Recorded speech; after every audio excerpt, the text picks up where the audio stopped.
Hello, hello, hello! Ang init ng panahon. Time check. It's 1:16 ng hapon. So, andito ko sa kusina at magluluto tayo. Late na po para sa lunch. So, okay lang po kasi ang lulutuin ko naman po ngayon ay pwedeng pang lunch at pang merienda. Hulaan nyo kung ano. Okay, sasabihin ko na ako po ay magluluto ng sopas. Ayan.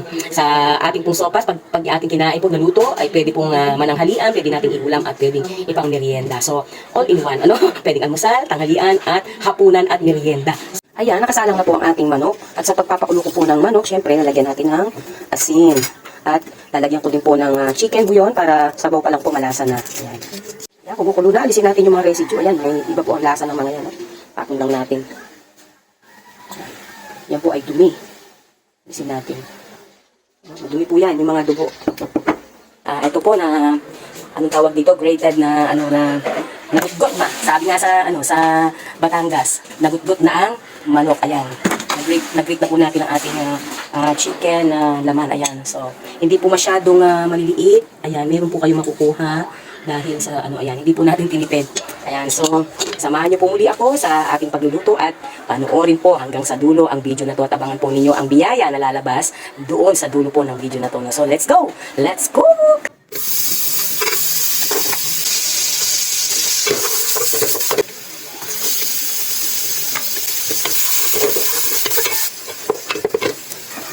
Patis.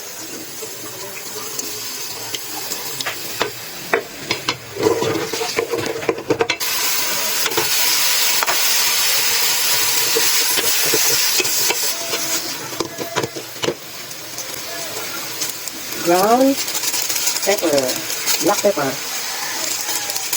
Mas maraming paminta, mas masarap. Ito po ang ating chicken broth at atin na pong ilalagay ang ating sabaw. Yan. And of course, dadagdagan pa po natin yan. No?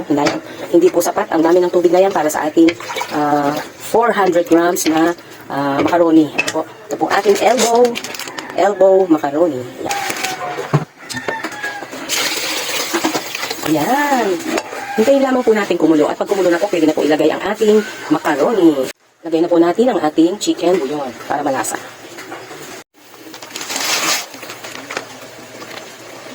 Kulo na po ang ating noodles at pag ganito na po yung consistency ng ating mga macaroni, elbow, ay pwede na natin ilagay ang ating gatas. Ayan. Isa pong malaking lata ang inilagay ko dito na evaporated milk.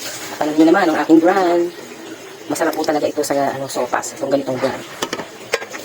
And then, antayin na lamang po natin lumambot ang ating mga elbow macaroni at haluin po natin consistently para hindi po siya dumikit.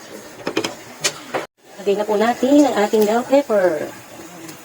Tandaan po natin, ang paglalagay po ng gulay ay lagi pong sa huli dahil hindi po maganda na overcook po ang ating mga gulay. Dapat po ganyan ang consistency po ng ating elbow macaroni, no? Huwag po nating i-overcook. Kasi po, habang mainit po ang sabaw nito, naluluto naman po yan habang nakabangan siya. So, pwede na natin ilagay ang ating gulay. Ayan. Huwag natin i-overcook ang ating mga gulay.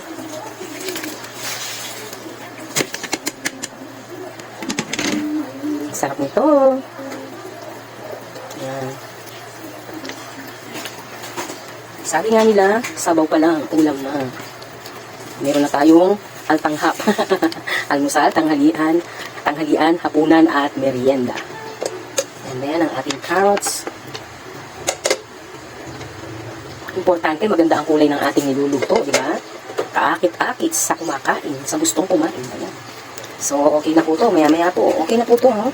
Ako kasi, pag naglagay po ako ng gulay, pinapatay ko na po kagad ang apoy. Kasi mainit po ang tubig niyan o ang sabaw. Sa sabaw pa lang po maluluto na yan. So, para matigil na po yung cooking process, patayin na ang apoy. So, ayan, luto na ang ating sopas. Napakaganda ng kulay. Ayan. Salamat po sa panonood. At hanapin po ninyo ang isda kahit sopas ang aking mga niluluto. Salamat po.